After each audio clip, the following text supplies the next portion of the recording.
अस्सलाम वालेकुम, मेरा नाम डॉक्टर अवैस अनवर है और हम फर्स्ट ईयर बायोलॉजी के अंदर आज बात करेंगे जिस टॉपिक की।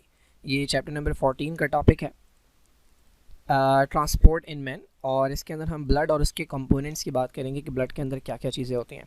ये पेज नंबर है बुक का 352 और ये टॉपिक है जो हमने डिस्कस करना है।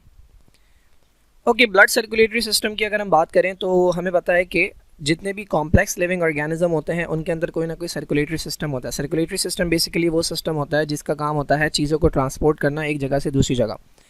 कोई भी अगर सिंपल ऑर्गेनिज्म है या सिंपल एनिमल है तो उसके अंदर इस सिस्टम की ज़रूरत नहीं होती। फॉर एग्जांपल अगर हम बात करें हाइड्रा की, तो हाइड्रा के पास कोई सर्कुलेटरी सिस्टम नहीं होता। क्यों? क्योंकि उसके सारे सेल्स कम्युनिकेट कर रहे होते हैं एनवायरनमेंट के साथ।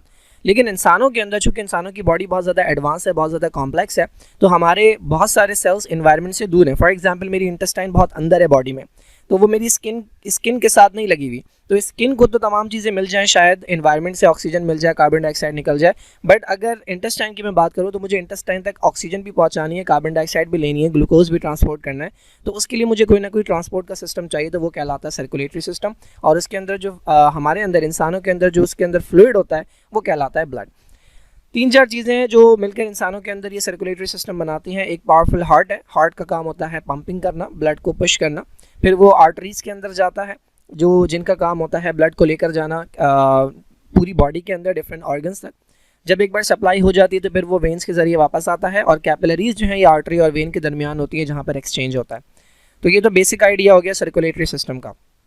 अब सर्कुलेटरी सिस्टम के अंदर जो फ्लूइड है उसका नाम है ब्लड। तो पहले हम ब्लड के बारे में बात करते हैं, है क्या ये।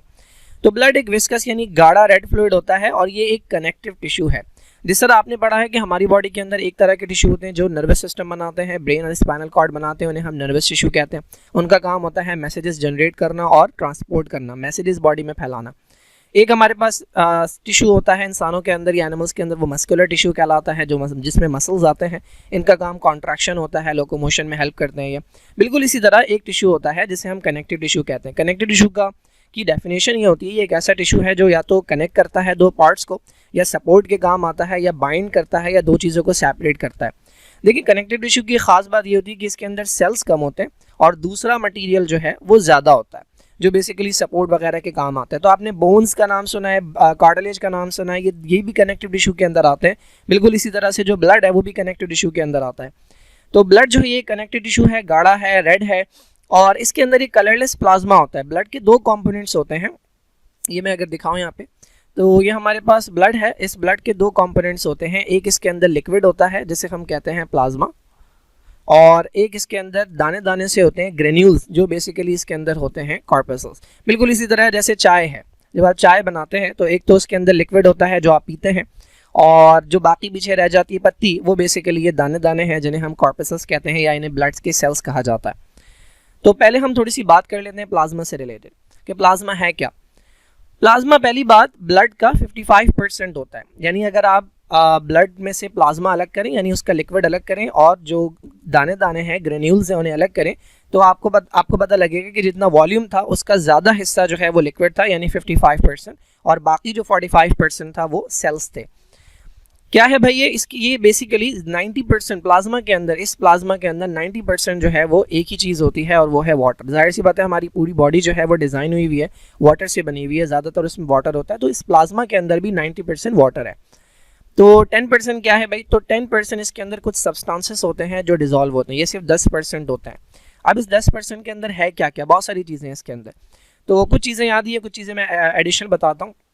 प्लाज्मा के अंदर होता है ग्लूकोज। जाहिर सी बात है, ग्लूकोज को बॉडी में एक जगह से दूसरी जगह ट्रांसपोर्ट करना है, तो वो ब्लड के अंदर जाएगा। अब ब्लड के सेल्स का काम नहीं होता ये लेके जाना, तो ब्लड के अंदर जो लिक्विड है, जो प्लाज्मा है, ये उसके अंदर डिजॉल्व होता है और एक जगह से दूसरी जगह जाता है। सिमिलरली अमाइनो एसिड प्रोटीन बनाने के लिए चाहिए। सिमिलरली ट्राइग्लिसराइड बेसिकली होते हैं लिपिड्स, और ये लिपिड्स जो हैं ये एनर्जी प्रोडक्शन के काम भी आते हैं, और ये कुछ कंपोनेंट्स बनाने के काम भी आते हैं। तो इनकी भी मूवमेंट एक जगह से दूसरी जगह जो होती है वो इसी प्लाज्मा के थ्रू होती है। सिमिलरली यूरिया बेसिकली वेस्ट है, इसे हमने निकालना होता है, ये लिवर बनाता है। लिवर के पास आता है अमोनिया, और ये इस अमोनिया को कन्वर्ट करता है यूरिया के अंदर। क्योंकि अमोनिया बहुत टॉक्सिक होता है तो हम ये बॉडी में नहीं रखते, तो इसे हम कन्वर्ट करते हैं यूरिया में, और फिर इस यूरिया को भेजा जाता है किडनीज़ के पास। तो ये भी ब्लड के थ्रू भेजा जाता है, ब्लड में जो प्लाज्मा होता है उसके थ्रू। हार्मोन्स क्या है?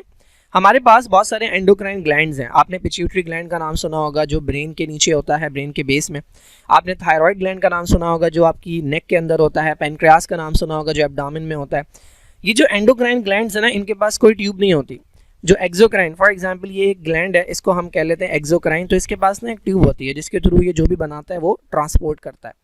इसके बरक्स ये एंडोक्राइन ग्लैंड है। एंडोक्राइन ग्लैंड के पास कुछ नहीं होता, तो ये जो केमिकल बनाता है उसको डायरेक्टली डाल देता है ब्लड में, और फिर ब्लड लेके जाता है उसे एक जगह से दूसरी जगह। तो आपने इंसुलिन का अगर नाम सुना है, तो इंसुलिन जो है ये एंडोक्राइन ग्लैंड पेनक्रियास से आता है। पेनक्रियास में पोर्शन होता है एंडोक्राइन, वहाँ से आता है इंसुलिन, और इंसुलिन जो है ये ब्लड में ट्रैवल करके जाता है पूरी बॉडी में।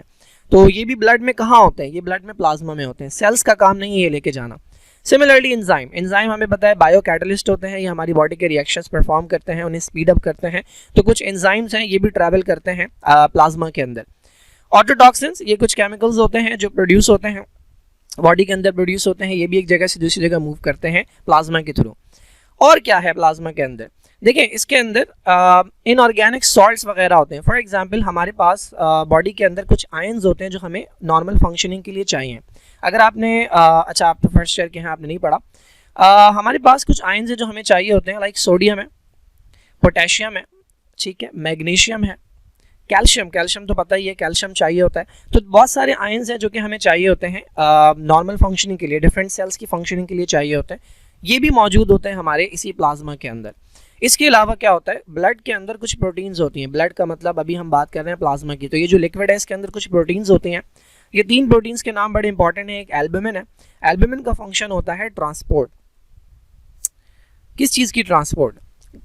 देखें हमारे पास ब्लड के अंदर मैंने बताया कि प्लाज्मा जो है उसमें ज़्यादातर वाटर है। 90% जो है 90% प्लाज्मा का वाटर है।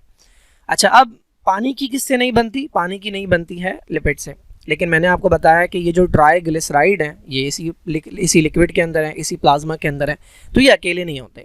बेसिकली अगर ये ट्राइग्लिसराइड का मॉलिक्यूल है, ठीक है, तो इसके ऊपर ना कोटिंग की जाती है प्रोटीन्स की। ये प्रोटीन्स की एक कवरिंग चढ़ा दी जाती है इसके ऊपर, और उसके बाद जो है उसके बाद ये ट्रैवल करते हैं उसके बाद ये ट्रैवल करते हैं प्लाज्मा के अंदर। तो कोटिंग चढ़ाने के बाद भी इन्हें हवाले किया जाता है इनके पास, इनको दिया जाता है एल्बुमिन्स को। तो एल्बुमिन्स का काम होता है बहुत सारे मॉलिक्यूल्स को जो अकेले ट्रैवल नहीं कर सकते प्लाज्मा के अंदर, उन्हें एक जगह से दूसरी जगह लेके जाना। तो एल्बुमिन्स जो है ये वो प्रोटीन्स है जो ट्रांसपोर्ट का काम करती हैं। तो ब्लड के अंदर एक और तरह की प्रोटीन्स है हमारे पास जिसका नाम है ग्लोबुलिन्स।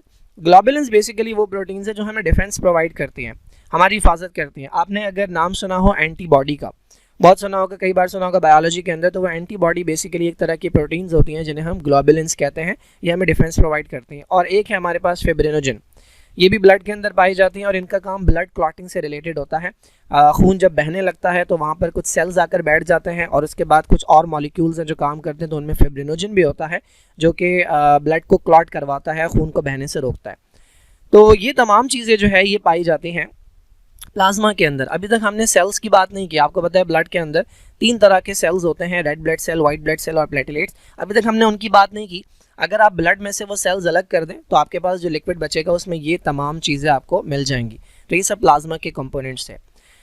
तो अब हम बात करते हैं कि 55% के अलावा जो रह गया 45% उसके अंदर क्या है। तो बेसिकली पहले मैं बता दूं, उन्हें हम कहते हैं ब्लड कॉर्पसल्स। कॉर्पसल्स जो है ये बेसिकली सेल्स के लिए वर्ड यूज़ किया जाता है। मैं बताऊंगा कि सेल्स क्यों नहीं कह सकते, कॉर्पसल्स क्यों कहा जाता है एंड में। तो हमारे पास ये ब्लड सेल्स हैं जो कि रिमेनिंग 45% है, इसकी हमारी बात हो गई है। They are of 2 types. तो मैंने कहा कि 3 तरह के होते हैं, ये कह रहे हैं 2 तरह के होते हैं, इसका भी मैं बताता हूँ थोड़ी देर में।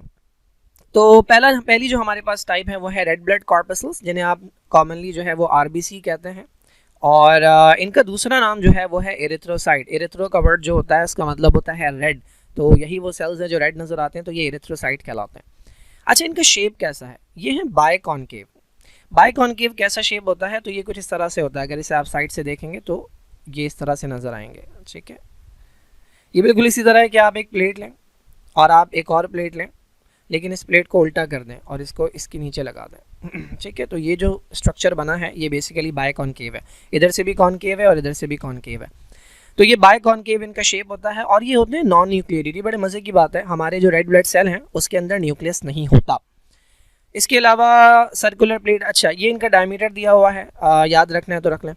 ये बड़ा इंपॉर्टेंट पॉइंट है कि इनके अंदर रेस्पिरेटरी पिगमेंट होता है और उस रेस्पिरेटरी पिगमेंट का नाम है हीमोग्लोबिन। अच्छा देखें, रेड ब्लड सेल कुछ नहीं है, ये अगर आप इसे ऊपर से देखेंगे तो ये इस तरह से नजर आएगा सर्कुलर सा, और अगर साइड से देखेंगे तो ये इस तरह से नजर आएगा। तो ये जो रेड ब्लड सेल है ये बेसिकली पैकेट होता है हीमोग्लोबिन का। मतलब क्या है कि इसके अंदर एक अदद पिगमेंट भरा हुआ होता है जिसे हम कहते हैं हीमोग्लोबिन, बस और कुछ नहीं है इसके अंदर।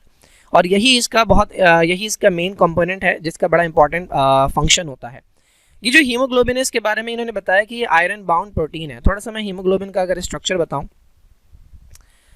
तो हीमोग्लोबिन जो है ये बेसिकली दो चीज़ों से बनता है, एक को हम कहते हैं हीम और एक को हम कहते हैं ग्लोबिन।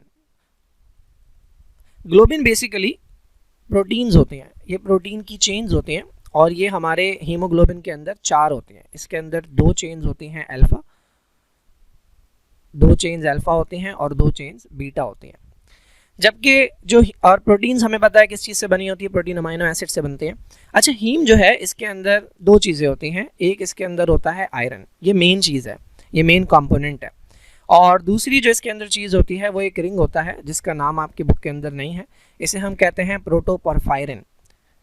अच्छा, ये जो स्ट्रक्चर है इसके अंदर ये जो कंपोनेंट है ये बड़ा इंपॉर्टेंट है, क्योंकि हमें पता है हीमोग्लोबिन का जो फंक्शन होता है वो होता है रेस्पिरेटरी गैसेस की ट्रांसपोर्ट, ऑक्सीजन की और कार्बन डाइऑक्साइड की। इसमें से जो मेन ट्रांसपोर्ट होती है वो ऑक्सीजन की करता है हीमोग्लोबिन। तो इन तमाम मॉलिक्यूल्स के अंदर वो कौन सा स्ट्रक्चर है कि जिसके साथ ऑक्सीजन बाइंड करता है, तो ऑक्सीजन जाके बाइंड करता है आयरन के साथ। इसी वजह से हीमोग्लोबिन को हम कहते हैं आयरन कंटेनिंग प्रोटीन। ये आयरन कंटेनिंग प्रोटीन है, आयरन है और इसके साथ ये प्रोटीन का स्ट्रक्चर लगा हुआ है। ओके, तो हमारे पास it is an iron bound protein, इसके अंदर आयरन है जिसकी एफिनिटी ऑक्सीजन के लिए, मैंने बता दिया आपको कि जो ऑक्सीजन बाइंड करता है वो आयरन के साथ बाइंड करता है। अच्छा, एक इंपॉर्टेंट बात, जब ये हीमोग्लोबिन जो है ये ऑक्सीजन के साथ मिल जाता है तो नया मॉलिक्यूल बनता है जिसे हम कहते हैं ऑक्सी हीमोग्लोबिन। ठीक है, this is known as oxy haemoglobin, और इसका कलर जो है वो ब्राइट रेड कलर होता है। इसका मतलब क्या है? इसका मतलब आपका जो ऑक्सीजनेटेड ब्लड होता है उसका कलर ब्राइट रेड होता है, ये बात आपने याद रखनी है। थोड़ी सी और बात करें अगर हम रेड ब्लड कॉर्पसल्स की, तो तमाम ब्लड के सेल्स जो हैं, चाहे वो रेड ब्लड सेल हों, चाहे वो वाइट ब्लड सेल्स हों, चाहे वो प्लेटलेट्स हों, उनकी प्रोडक्शन जो होती है, जो फैक्ट्री है वो है बोन मैरो। ये बनते हैं मेनली बोन मैरो के अंदर। अब बोन मैरो क्या है? तो हमारी जो बोन्स हैं उनके अंदर एक सॉफ्ट टिश्यू होता है जिसको हम कहते हैं बोन मैरो, और यहाँ पर हमारे पास ऐसे सेल्स होते हैं जो स्टेम सेल्स कहलाते हैं। स्टेम सेल एक ऐसा सेल होता है जो डिफरेंट तरह के सेल्स में अपने आप को कन्वर्ट कर सकता है। तो ये हमारे पास एक स्टेम सेल होगा, ठीक है, इसी से आगे जाके रेड ब्लड सेल बनेंगे, इसी से आगे जाके वाइट ब्लड सेल बनेंगे और इसी से आगे जाके प्लेटलेट्स बनेंगे। तो ऐसा सेल जो अपने आप को डिफरेंट सेल्स के अंदर कन्वर्ट कर सकता है वो कहलाता है स्टेम सेल। तो ये स्टेम सेल बोन मैरो के अंदर मौजूद होते हैं और इन्हीं से रेड ब्लड सेल्स जो हैं वो बन के आ रहे होते हैं। कौन सी बोन मैरो के अंदर? स्टर्नम और रिब्स एंड एसेट्रा। ये बेसिकली हमारा अगर आपने स्केलेटन के बारे में थोड़ा सा पढ़ा हो तो हमारे यहाँ जो स्केलेटन है उसके 2 कंपोनेंट्स होते हैं। एक वो स्केलेटन है जो हमारा सेंटर में है और एक वो स्केलेटन है जो हमारा साइड में है, ठीक है, हाथों के अंदर और पैरों के अंदर। तो ये जो सेंटर वाला स्केलेटन है इसके अंदर आता है आपका सबसे ऊपर स्कल, उसके बाद आती हैं आपकी रिब्स, ठीक है, पीछे आता है वर्टिब्रल कॉलम, ठीक है। तो ये वो बोन्स हैं कि जिनके अंदर हमारी ब्लड सेल की प्रोडक्शन होती है। तो यहाँ पर इन्होंने 2 दिए हुए हैं। स्टर्नम बेसिकली आपकी सेंटर वाली बोन होती है चेस्ट के अंदर, और रिब्स जो हैं ये पसलियाँ होती हैं, और इसके अलावा वर्टिब्रल कॉलम है और स्कल है। ये सेंट्रल स्केलेटन होता है कि जिसकी बोन्स के अंदर हमारे रेड ब्लड सेल और वाइट ब्लड सेल और प्लेटलेट्स बनते हैं। अच्छा, एक रेड ब्लड सेल अगर आज बनकर आया है, ठीक है, ये अगर बोन मैरो है और इसमें से ये रेड ब्लड सेल बनकर निकला है, तो इसकी एक ज़िंदगी है, इसकी एक उम्र है, कितनी है वो? 120 दिन। यानी जब 120 दिन हो जाएंगे तो इसको ब्लड से निकाल लिया जाएगा। कौन निकालेगा और इसके साथ क्या होगा?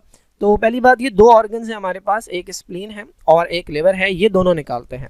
तो ये अगर हमारे पास बॉडी है, ठीक है, ये हमारे पास डायफ्राम है, यहाँ पर हमारे पास लंग्स है, ठीक है, ये हमारे पास लंग्स है। तो यहाँ पर ये एक स्ट्रक्चर होता है दैट इज लिवर, और यहाँ पर मौजूद होती है स्प्लीन, ठीक है, यहाँ पे बीच में स्टमक होगा।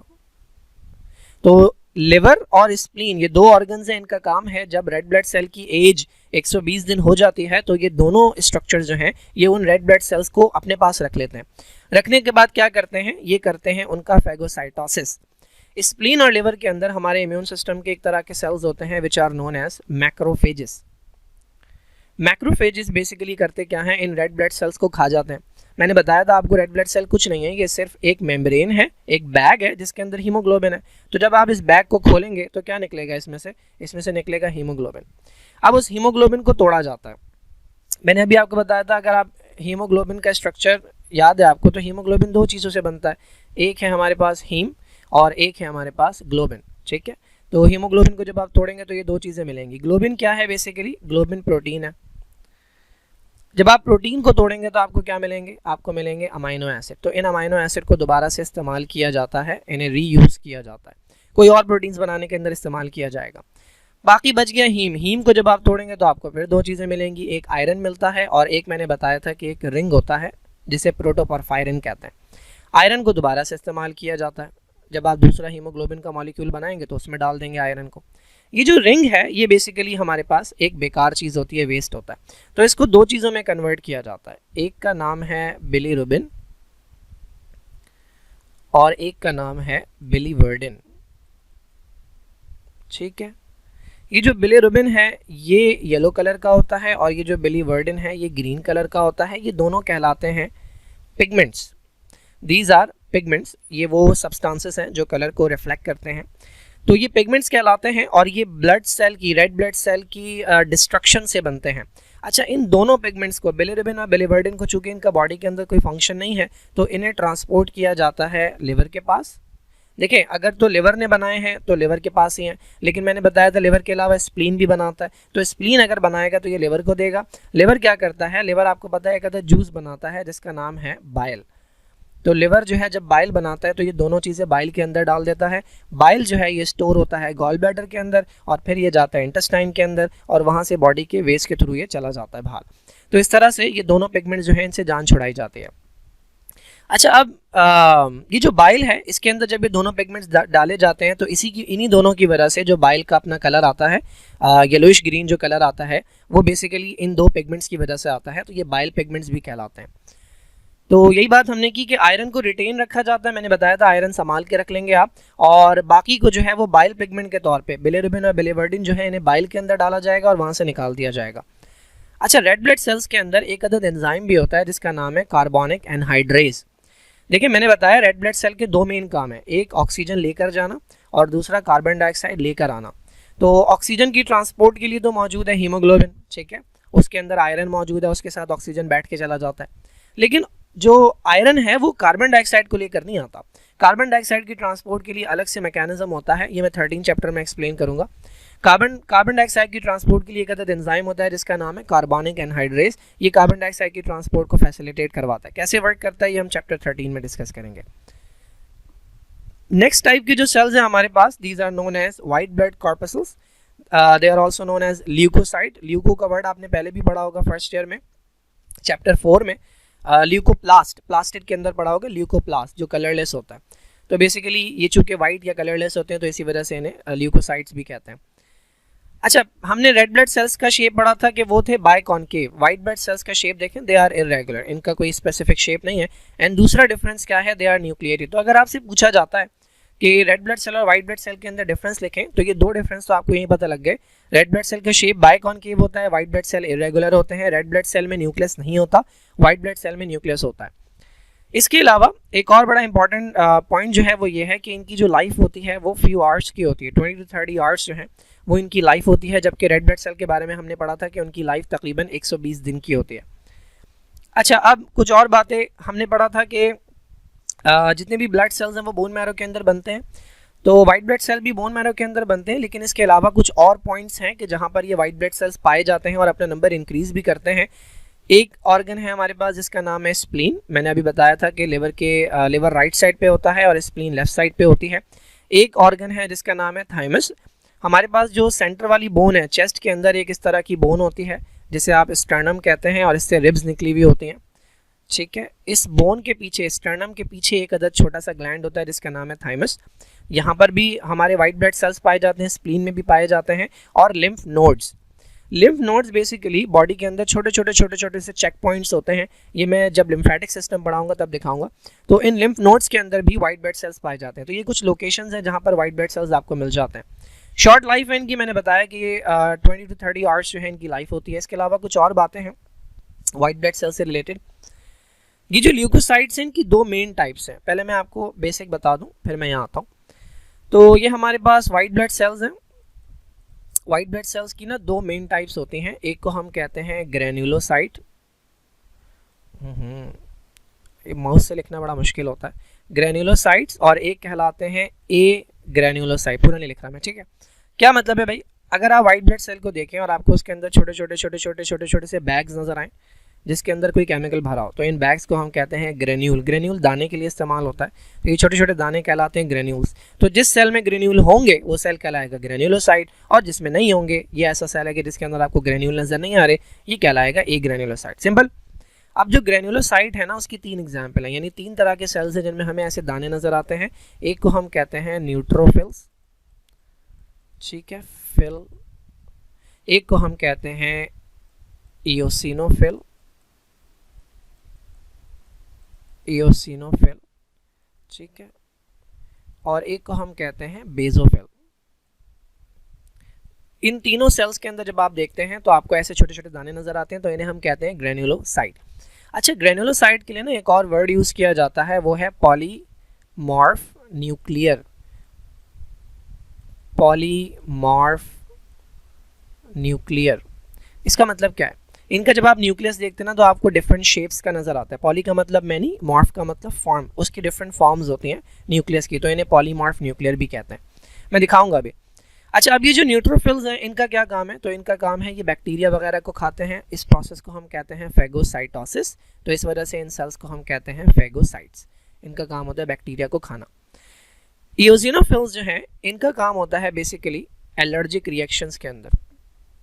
ये एलर्जी जो है ये प्रोड्यूस करवाते हैं। कोई भी अगर ऐसा सब्सटेंस जो हमारी बॉडी एक्सेप्ट नहीं करती, फॉर एग्जांपल एज़मा के जो पेशेंट होते हैं, अस्थमा जिसे कहते हैं, तो उनके अंदर जब उनको जिस चीज़ से एलर्जी होती है, डस्ट है या पॉलन ग्रेन है, तो जब वो बॉडी के अंदर जाती है तो ये इयोसिनोफिल्स हैं जो एक्टिवेट हो जाते हैं और रिएक्शन परफॉर्म करते हैं।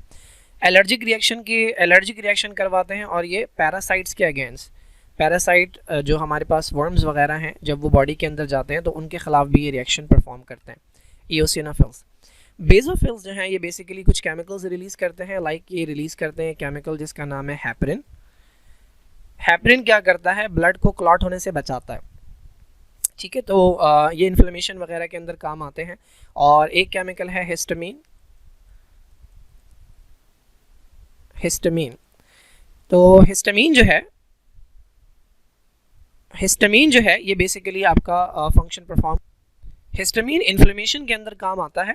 ये हमारी अगर ब्लड वेसल है तो इस ब्लड वेसल के अंदर जो है ये वाइट ब्लड सेल जा रहे होते हैं। सपोज यहाँ पर बैक्टीरिया आ गया, तो अब होता क्या है कि इस ब्लड कैपिलरी जो है ना इसके अंदर गैप प्रोड्यूस करने होते हैं ताकि वाइट ब्लड सेल्स यहाँ से निकल कर आएँ और बैक्टीरिया को डिस्ट्रॉय करें। तो ये हिस्टामीन काम करता है, वेज़ो डायलेशन का काम करता है। ये वेसल्स को डायलेट करवाता है और परमिएबिलिटी इंक्रीज करवाता है।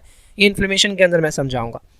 तो ल्यूकोसाइट्स का मैंने बताया कि ये ग्रेन्युलोसाइट हो सकते हैं, दाने दाने वाले। मैंने कहा इनका दूसरा नाम पॉलीमॉर्फ न्यूक्लियर होता है, या ये ए ग्रेन्युलोसाइट होते हैं बिना दाने के। अच्छा, ये जो बिना दाने के हैं इनका एक और नाम होता है, ये मोनोन्यूक्लियर कहलाता है, यानी इनका एक ही शेप का न्यूक्लियस होता है, ठीक है, on the presence of absence of, ठीक है।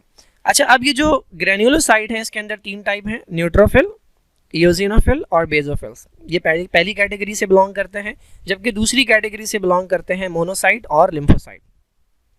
न्यूट्रोफिल्स के बारे में मैंने बताया। न्यूट्रोफिल्स जो हैं ये करते हैं फेगोसाइटिक एक्शन, यानी ये खा जाते हैं बैक्टीरिया वगैरह को। अच्छा, ये जो ए ग्रेन्युलोसाइट है हमने बात की थी, ये थोड़ा सा वो पेज चला गया था, तो मैंने बताया था कि वाइट ब्लड सेल्स जो हैं इनके अंदर एक तो थे ग्रेन्युलोसाइट और एक थे ए ग्रेन्युलोसाइट। तो ये जो ए ग्रेन्युलोसाइट हैं इनके अंदर दो टाइप्स होती हैं, एक को हम कहते हैं मोनोसाइट और एक कहलाते हैं लिम्फोसाइट। लिम्फोसाइट के अंदर फर्दर दो टाइप्स होती हैं, एक बी सेल होते हैं और एक टी सेल होते हैं। ये फर्दर हम इम्यून सिस्टम के अंदर देखेंगे। तो जिस तरह से यहाँ पर न्यूट्रोफिल थे वो बैक्टीरिया को खा रहे थे, बिल्कुल इसी तरह से मोनोसाइट भी बैक्टीरिया को खाते हैं। तो ये दोनों सेल्स मिलकर कहलाते हैं फेगोसाइट्स, ठीक है। तो मोनोसाइट और न्यूट्रोफिल ये दोनों फेगोसाइटिक एक्शन करते हैं, जबकि लिम्फोसाइट, इओसिनोफिल्स और बेसोफिल्स ये प्रोड्यूस करते हैं एंटीटॉक्सिन्स, हिस्टामीन और हैपरिन। हिस्टामीन और हैपरिन का मैंने बता दिया। अच्छा, एक और चीज़, लिम्फोसाइट के अंदर आपको दो तरह के मैंने बताया सेल मिलते हैं, एक बी सेल और एक टी सेल। तो बी सेल जो हैं ये बेसिकली वो सेल्स हैं जो एंटीबॉडी प्रोड्यूस करते हैं, ये एंटीबॉडी प्रोड्यूस करने वाले सेल्स होते हैं। और टी सेल्स जो हैं ये बेसिकली सेल्स को किल करने के काम आते हैं। ये फर्दर हम इम्यून सिस्टम के अंदर डिस्कस करेंगे। तो ये डिस्कशन हो गया अबाउट वाइट ब्लड सेल्स। थोड़ी सी बात कर लेते हैं प्लेटलेट्स से रिलेटेड। प्लेटलेट्स बेसिकली इरेगुलर से सेल हैं, अगेन इनका कोई स्पेसिफिक शेप नहीं है और ये फ्रेगमेंट्स हैं यानी टुकड़े हैं, और ये भी नॉन न्यूक्लिएटेड होते हैं। तो ये दो चीज़ें प्लेटलेट्स में, और एक चीज़ जो है इरेगुलर सेल ये प्लेटलेट और वाइट ब्लड सेल में कॉमन है, और नॉन न्यूक्लिएटेड होना ये प्लेटलेट्स और रेड ब्लड सेल में कॉमन है। ये भी बोन मैरो में प्रोड्यूस होते हैं। बेसिकली होता क्या है, बोन मैरो के अंदर हमारे पास कुछ बड़े सेल्स होते हैं, ठीक है, ये बहुत बड़ा सा सेल है, this is known as megakaryocyte. ये बोन मैरो के अंदर प्रोड्यूस सेल्स होते हैं मेगा कैरियोसाइट, ठीक है, बड़ा सा सेल है ये। तो होता क्या है, इसका ये जो टुकड़ा है साइटोप्लाज्म का टुकड़ा, ये सेपरेट होकर चला जाता है, ठीक है, ये टुकड़े ना इससे टूटते रहते हैं। अब इस टुकड़े के अंदर न्यूक्लियस नहीं है, बस कुछ लिक्विड है, कुछ थोड़ा सा साइटोप्लाज्म है और कुछ दाने दाने हैं जिसके अंदर कुछ केमिकल्स हैं, बस ये कहलाता है प्लेटलेट्स। तो इसी वजह से हम प्लेटलेट्स को कहते हैं दीज आर फ्रेगमेंट्स, ये टुकड़े हैं, कुछ मेजर बड़े सेल्स होते हैं बोन मैरो के अंदर, उनके टुकड़े हैं ये। तो ये एक्चुअल सेल्स नहीं है, ये बस बड़े सेल्स के टुकड़े हैं। तो प्लेटलेट्स का काम क्या होता है, प्लेटलेट्स का काम होता है ब्लड क्लॉटिंग। जो खून बहने लगता है कभी, फॉर एग्जांपल ये हमारी ब्लड कैपिलरी है और इसके अंदर जो है ब्लड कैपिलरी या वेन है, इसके अंदर यहाँ पर ब्लड फ्लो हो रहा है और इसके अंदर यहाँ पर एक गैप आ जाए, कोई इंजरी हुई, यहाँ से ये रप्चर हो गई, तो ये ब्लड जो जा रहा था ये लीक करने लगेगा। तो प्लेटलेट्स जो मौजूद होते हैं, ये जो प्लेटलेट्स हैं ये यहाँ आकर जमा हो जाते हैं, ये सारे प्लेटलेट्स जब यहाँ पर आकर जमा हो जाते हैं तो ये प्लग बना देते हैं, जिसकी वजह से ब्लड जो है वो बहता नहीं है। तो ये यहाँ पर क्लॉटिंग का काम करते हैं और जिसकी वजह से ये ब्लड का जो लॉस है उसे मिनिमाइज़ करते हैं। अच्छा, याद रखिए कि प्लेटलेट्स अकेले काम नहीं करते, प्लेटलेट्स के साथ कुछ और केमिकल्स काम करते हैं, कुछ और चीज़ें काम करती हैं जिन्हें हम कहते हैं क्लॉटिंग फैक्टर्स, ठीक है। ये बिल्कुल इसी तरह है कि अगर आपको एक दीवार बनानी है तो आप ईंटें रख के बना सकते हैं, ठीक है, खाली ईंटें अगर आप रख दें तो दीवार तो बन जाएगी, लेकिन वो दीवार जो है ये मजबूत नहीं होगी, ये दीवार जो है ये मजबूत नहीं होगी। तो मजबूती के लिए आप क्या करते हैं, ईंटों के दरमियान लगाते हैं सीमेंट, सीमेंट की वजह से ये दीवार मजबूत हो जाती है। तो प्लेटलेट्स जो काम करते हैं वो इतना अच्छा नहीं होता, फिर जब क्लॉटिंग फैक्टर्स आते हैं तो इसकी वजह से ये दीवार काफ़ी मजबूत हो जाती है। तो तीनों तरह की कॉर्पसल्स हम डिस्कस कर चुके, हमने डिस्कस कर लिए कि भाई कॉर्पसल्स के अंदर हमारे पास तीन टाइप्स हैं, एक रेड ब्लड सेल्स, ठीक है, एक हमारे पास वाइट ब्लड सेल, एक हमारे पास प्लेटलेट्स हैं। रेड ब्लड सेल्स जो हैं हीमोग्लोबिन कैरी करते हैं, इनका काम जो है वो ऑक्सीजन और कार्बन डाइऑक्साइड की ट्रांसपोर्ट होता है। वाइट ब्लड सेल की मल्टीपल टाइप्स होती हैं, इनका काम ओवरऑल डिफेंस होता है, that is why white blood cell को हम पुलिस ऑफ द बॉडी भी कहते हैं, क्योंकि हमें प्रोटेक्शन प्रोवाइड करते हैं। तीसरे हमारे पास प्लेटलेट्स हैं, इनका काम होता है क्लॉटिंग, ये इनके फंक्शंस हो गए। अच्छा, मज़े की बात क्या है, इनमें से सिर्फ ये सेल्स हैं, ये सेल नहीं है और ये भी सेल नहीं है। उसका रीज़न क्या है, अगर आपने चैप्टर नंबर 4 पढ़ा हो तो उसमें आप पढ़ेंगे कि सेल होने के लिए तीन चीज़ें लाजमी होती हैं। सेल होने के लिए आपके पास पहली चीज़ होनी चाहिए सेल मेम्ब्रेन, ठीक है, जो कि एक आउटर कवरिंग होती है, मेम्ब्रेन होनी चाहिए। दूसरी चीज़ आपके पास होनी चाहिए न्यूक्लियस, जो कि कंट्रोल एंड कमांड सेंटर होता है न्यूक्लियस। और तीसरी चीज़ जो होती है वो इन दोनों के दरमियान में एक अदर लिक्विड होता है जिसमें ऑर्गेनल्स होते हैं, ये है साइटोप्लाज्म। रेड ब्लड सेल के बारे में आपने पढ़ा था, इसमें न्यूक्लियस नहीं है। प्लेटलेट्स के बारे में भी आपने पढ़ा था, इसमें न्यूक्लियस नहीं है। तो स्ट्रिक्ट बेसिस के ऊपर हम इन दोनों को सेल्स नहीं कह सकते, जब भी जो वर्ड यूज़ किया जाता है वो कॉर्पसल्स का वर्ड यूज़ किया जाता है। तो अगर स्ट्रिक्ट सेंस में कहा जाए तो सिर्फ वाइट ब्लड सेल्स हैं, चूँकि इनके अंदर न्यूक्लियस होता है, तो इसी वजह से इन्हें हम ट्रू सेल्स कहते हैं, जबकि प्लेटलेट्स जो हैं और रेड ब्लड सेल्स जो हैं ये ट्रू सेल की कैटेगरी में नहीं आते। अच्छा, रेड ब्लड सेल जब बन रहा होता है ना, जब ये बोन मैरो के अंदर होता है तो इसमें न्यूक्लियस होता है, लेकिन जब ये निकल के बाहर आता है उस वक्त जो है इसमें से न्यूक्लियस चला जाता है। क्यों चला जाता है, ये भी यहाँ पर आपको रीज़न मिल जाएगा। हमारे रेड ब्लड सेल के अंदर मैमल्स जो है ये एक क्लास है एनिमल्स की, तो मैमेलियन जिसमें इंसान भी आते हैं, मैमल्स के रेड ब्लड सेल जो हैं ये नॉन न्यूक्लिएटेड होते हैं। हमारे सिर्फ मैमल्स के रेड ब्लड सेल में न्यूक्लियस नहीं होता, इससे पहले जितने भी एनिमल्स हैं जिनके अंदर ब्लड सेल्स होंगे, रेड ब्लड सेल्स होंगे, उनके पास न्यूक्लियस होगा। हमारे रेड ब्लड सेल में ना तो न्यूक्लियस है ना कोई और ऑर्गेनल है। क्यों नहीं है, इसकी वजह से इसलिए नहीं है ताकि जगह ज़्यादा से ज़्यादा बचे और ज़्यादा से ज़्यादा हीमोग्लोबिन जो है वो आ सके। तो ये रीज़न है जिसकी वजह से हमारे रेड ब्लड सेल के अंदर न्यूक्लियस नहीं होता, ताकि ज़्यादा से ज़्यादा हीमोग्लोबिन उसके अंदर आ सके। ये डायग्राम आपकी बुक के अंदर है, ये इलेक्ट्रॉन माइक्रोस्कोप से ली गई डायग्राम है। तो यहाँ पर आपको ये जो डिस्क शेप सेल्स नज़र आ रहे हैं ना, जिनके बीच में एक सेंटर सा आपको कॉन्केविटी नज़र आ रही है, ये बेसिकली रेड ब्लड सेल्स हैं। तो ये भी रेड ब्लड सेल हैं, ये भी रेड ब्लड सेल हैं, ये सारे रेड ब्लड सेल नज़र आ रहे हैं। यहाँ पर अगर हम देखें तो ये वो सेल्स हैं, इनके बीच में पेल सा एरिया है जहाँ पर आपको लग रहा है कि ब्लड नहीं है, तो ये बिल्कुल इसी तरह से नज़र आते हैं। ठीक है, ये रेड ब्लड सेल्स हैं, सर्कुलर से डिस्क शेप। और ये जो अजीब सा आपको सेल नज़र आ रहा है, ठीक है, ये जो अजीब से आपको सेल नज़र आ रहे हैं, ये बेसिकली बड़े सेल्स हैं रेड ब्लड सेल से। वाइट ब्लड सेल की पहचान ये है कि एक तो ये बड़ा होता है रेड ब्लड सेल से, और दूसरा ये कम नंबर के अंदर होते हैं। तो अगर आप इस पूरी पिक्चर के अंदर काउंट करेंगे तो आपको काफ़ी रेड ब्लड सेल मिलेंगे, लेकिन 2-3 आपको वाइट ब्लड सेल मिलेंगे। बेहतर डायग्राम हमारे पास आगे भी है, मैं ज़रा दिखा दूँ पहले। ये सेलुलर कॉम्पोनेंट है ब्लड की, ये भी आपकी बुक के अंदर मौजूद है। अब इसके अंदर देखें, हमारे पास जो काम की चीज़ है वो है ये डायग्राम्स। ये हमारे पास जो डायग्राम दी हुई है, ये दी हुई है इन्होंने न्यूट्रोफिल की। ठीक है, मैंने आपको बताया था कि न्यूट्रोफिल, यूजिनोफिल और बेजोफिल, जब आप इन सेल्स को देखते हैं इनके अंदर आपको दाने दाने नज़र आते हैं, या आपको दाने नज़र आ रहे हैं। इसी वजह से इन्हें हम क्या कहते हैं, इन्हें हम कहते हैं ग्रेन्युलोसाइट, दाने वाले। अच्छा, दूसरा इनका नाम क्या था, पॉलीमॉर्फ न्यूक्लियर, यानी इनके न्यूक्लियस के डिफरेंट शेप्स होते हैं। देखें इसका न्यूक्लियस, देखें इसका न्यूक्लियस, देखें और इसका न्यूक्लियस देखें, डिफरेंट शेप्स है न्यूक्लियस के, जब इन्हें हम कहते हैं पॉलीमॉर्फ न्यूक्लियर। इनकी परसेंटेज दी हुई है, कितना परसेंट न्यूट्रोफिल है, तो बहुत ज़्यादा होते हैं न्यूट्रोफिल, 70%। देखिए अगर आप डिवीजन करें तो वाइट ब्लड सेल के अंदर जो 2 सेल टाइप्स हैं, उनमें एक है ग्रेन्युलोसाइट और एक है ए ग्रेन्युलोसाइट। तो ग्रेन्युलोसाइट 72% होता है, ए ग्रेन्युलोसाइट 28% होता है। अब इस 72% में से भी ज़्यादातर जो हैं, तकरीबन 70% ये आपको मिलते हैं न्यूट्रोफिल, सिर्फ 1.5% इओसिनोफिल हैं और सिर्फ 0.5% जो है ये बेजोफिल हैं। तो सबसे ज़्यादा न्यूट्रोफिल हैं जो बैक्टीरिया को खाते हैं। ये इनके फंक्शंस लिखे हुए हैं, ये मैं बता चुका हूँ, एक बार रीड कर लिएगा। ए ग्रेन्युलोसाइट जो हैं, इनमें ज़्यादातर जो होते हैं वो होते हैं लिम्फोसाइट। तो एक इनके अंदर मोनोसाइट थे, ये सिर्फ 4% होते हैं, और एक इनके अंदर लिम्फोसाइट थे, ये तकरीबन 24% होते हैं, जो बी सेल हैं और टी सेल हैं। तो ये डिवीजन्स लिखी हुई हैं, ये मोनोसाइट की डायग्राम है, इनके न्यूक्लियस का यूजुअली एक ही शेप होता है। और ये देखें, ये प्लेटलेट्स हैं, छोटे छोटे फ्रेगमेंट्स हैं, छोटे छोटे टुकड़े हैं, जो मैंने बताया था एक बड़े सेल से रिलीज होकर आते हैं। इसके बाद हमने डिस्कस करना है फंक्शंस ऑफ ब्लड। तो देखें भाई, अगर आपको सेल्स के फंक्शन समझ आ गए, अगर आपको प्लाज्मा का फंक्शन समझ आ गया, तो आपको ब्लड का फंक्शन समझ आ गया। तो ये आपकी बुक के अंदर कोई 7 के करीब फंक्शंस दिए हुए हैं, ये हम डिस्कस कर लेते हैं।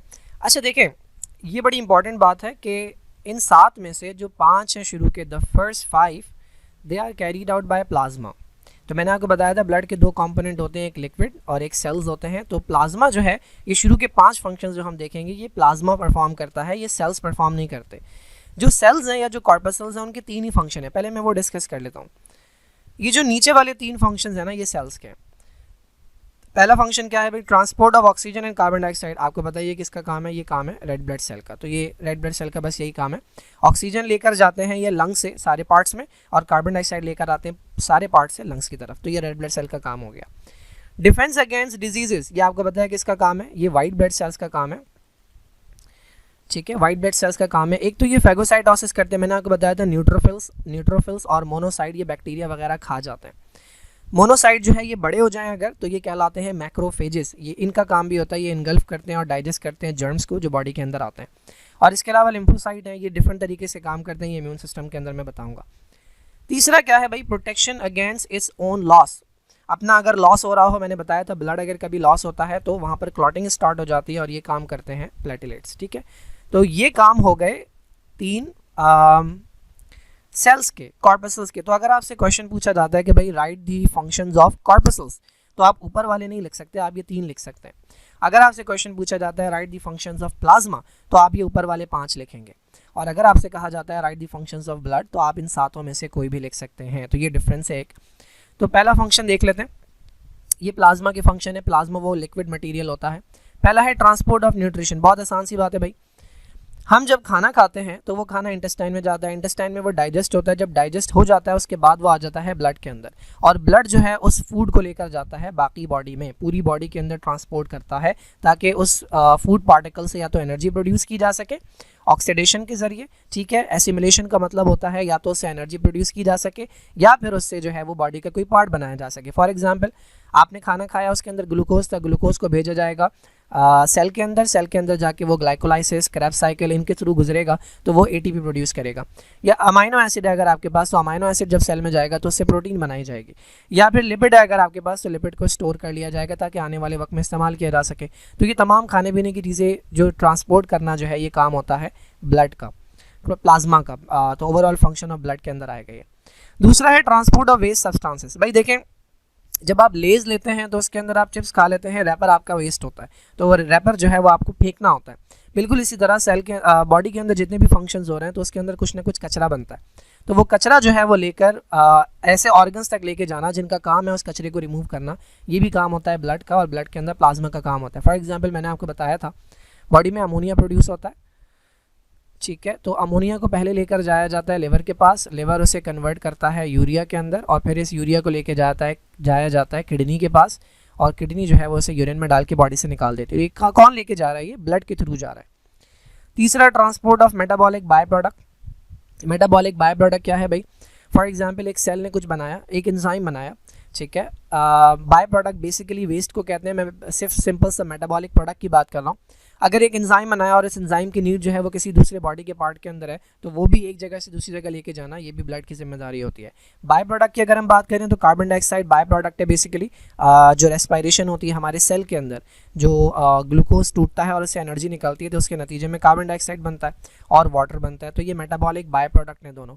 तो कार्बन डाइऑक्साइड जो है इसे लेकर जाना ऐसे ऑर्गन तक जहाँ पर इसको एक्सक्रीट किया जाए, जैसे कि लंग्स हैं, और वाटर को लेके जाना ऐसे ऑर्गन तक जहाँ पर उसे एक्सक्रीट किया जाए, जैसे कि किडनीज हैं। तो ये मेटाबॉलिक बाय प्रोडक्ट को ले जाना भी जिम्मेदारी होती है ब्लड की। Transport of hormones. हार्मोन्स मैंने बताया था हमारे पास एंडोक्राइन ग्लैंड्स हैं। वो एंडोक्राइन ग्लैंड ऐसे ग्लैंड होते हैं जिनके पास पाइप नहीं होता, ठीक है। तो ये जो कुछ भी बनाते हैं वो डाल देते हैं डायरेक्टली ब्लड के अंदर और ब्लड उन्हें लेके जाता है, तो ये केमिकल्स कहलाते हैं hormones. And last is distribution of body heat. Distribution of body heat कैसे होती है भाई? फॉर एग्जाम्पल आपका ये लिवर है, ठीक है, लिवर है, लिवर के अंदर बहुत सारे काम हो रहे होते हैं। तो कुछ काम ऐसे होते हैं जिन्हें हम कह सकते हैं एक्सोथर्मिक। आपने पढ़ा है 9th की केमिस्ट्री में, एक्सोथर्मिक ऐसा रिएक्शन होता है जिसमें हीट रिलीज होती है। तो अब यहाँ से जो हीट रिलीज होगी, तो ब्लड जो गुजर रहा है यहाँ से, ठीक है, यहाँ से जो ब्लड गुजर रहा है, ये ब्लड गुजर रहा है, ये हीट इसके अंदर चली जाएगी। अब ये ब्लड मेरे हाथों में जाएगा, मेरे पैरों में जाएगा, तो ये हीट वहाँ पर ट्रांसपोर्ट करेगा। एंड दैट इज़ हाउ हमारी बॉडी का टेम्परेचर जो है ये मेंटेन रहता है, क्योंकि ब्लड जो है वो एक पार्ट से बॉडी से जहाँ पर ज़्यादा हीट होती है वहाँ से लेकर दूसरे बॉडी पार्ट में ट्रांसपोर्ट करता है, जिसकी वजह से हमारा बॉडी टेम्परेचर मेंटेन रहता है। तो ये कुछ फंक्शंस हैं ब्लड के।